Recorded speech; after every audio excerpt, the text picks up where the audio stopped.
Well, I was born with a rare visual condition called achromatopsia, which is total color blindness.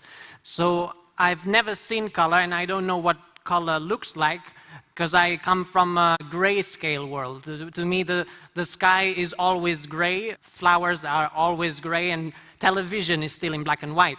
But since the age of 21, instead of seeing color, I can hear color.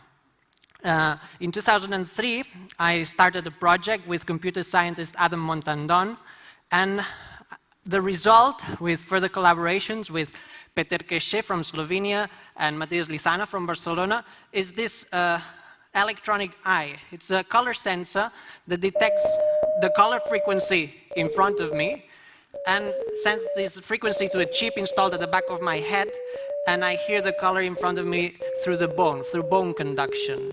So, for example, if I have like,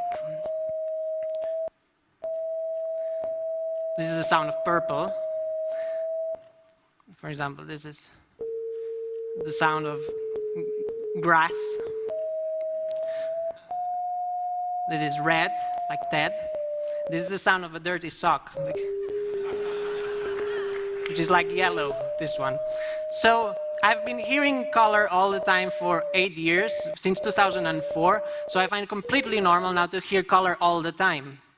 At start, though, I had to memorize the names you give for each color, so I had to memorize the notes, but after some time, all this information became a perception. I didn't have to think about the notes, and after some time, this perception became a feeling. I started to have favorite colors, and I started to dream in color. So when I started to dream in color is when I felt that the software and my brain had united, because in my dreams, it was my brain creating electronic sounds. It wasn't the software. So that's when I started to feel like a cyborg. It's when I started to feel that the cybernetic device was no longer a device. It had become a part of my body, an extension of my senses. And after some time, it even became a part of my official image. This is my passport from 2004. So life has changed dramatically since I hear color, because color is almost everywhere. So biggest changes, for example, is going to an art gallery. I can listen to a Picasso, for example. So it's like going to a concert hall, because I can listen to the paintings. And supermarkets, I find this is very shocking, very, very attractive to walk along a supermarket. It's like going to a nightclub. It's full of different melodies. Yeah. Especially the aisle with cleaning products. It's just fabulous. Also, the way I dress has changed. Before, I used to dress in a way that it looked good. Now I dress in a way that it sounds good.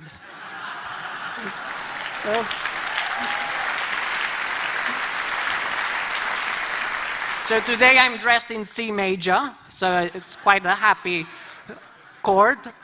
If I had to go to a funeral, though, I would dress in B minor, which would be turquoise, purple, and orange.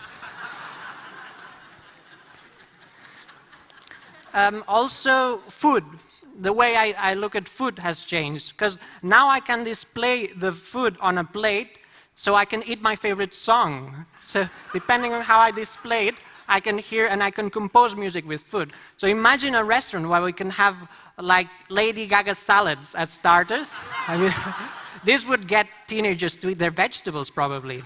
And also some Rachmaninoff piano concertos as main dishes, and some Björk or Madonna desserts. That would be a very exciting restaurant where you can actually eat songs. And so another thing that happens is that I started having this secondary effect, that normal sounds started to become color. I heard a telephone tone, and it felt green, because it sounded just like the color green. The BBC beeps, they sound turquoise. And listening to Mozart became a yellow experience. So I started to paint music and paint people's voices, because people's voices have frequencies that I relate to color. And here's some music translated into color. For example, Mozart, Queen of the Night, looks like this. Very yellow and very colorful because there's many different frequencies. And this is a completely different song. It's Justin Bieber's Baby. So it's very pink and very yellow. So that's why 2 years ago I created the Cyborg Foundation, which is a foundation that tries to help people become a cyborg, tries to encourage people to extend their senses by using technology as part of the body.